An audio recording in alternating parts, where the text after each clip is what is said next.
হরে কৃষ্ণ, জয় জগন্নাথ। তো আজকে ভগবানের প্রসাদে লাগানো হয়েছিল রুটি, আলু চচ্চড়ি, মুড়ি আর শশা। তো আজকে তো দ্বাদশী, সকাল সকালই ভগবানকে ভোগ লাগানো হয়েছিল। তো লাগানোর পরে আমরাও প্রসাদ পেয়ে নিলাম। আর ছোটো মিনি কুকারটা, ওটা আজকে একটু ভাত রান্না করে দেখলাম ভগবানকে একটু অন্ন প্রসাদ দেবো।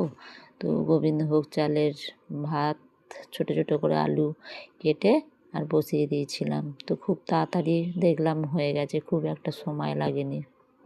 তো কাল থেকে শরীরটা একটু খারাপ, ঠান্ডা লেগে গেছে, একটু জ্বর জ্বর ভাব হয়েছে।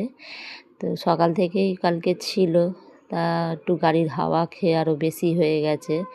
মায়ের কাছে গেছিলাম, তো আসার সময় একটু গাড়ির হাওয়াতেও বেশি হয়ে গেছে, ঠান্ডা গরমে একটু শরীরটা বেশি খারাপ হয়েছে।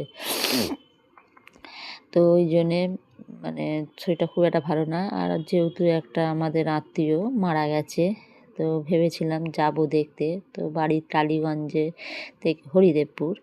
তো ভাবলাম আর না, শরীরটা খারাপ বলে, জ্বর হয়েছে বলে আর গেলাম না। তো ভগবানকে সকাল সকাল ভোগ লাগিয়ে দিয়েছিলাম। আর বড় ছেলে খেয়ে দিয়ে প্রসাদ পেয়ে যাবে অফিসে। তো এই ছিল আজকে ভগবানের প্রসাদ, আলু ভাতে ভাত, ঘি আর দুধ। হরি বল।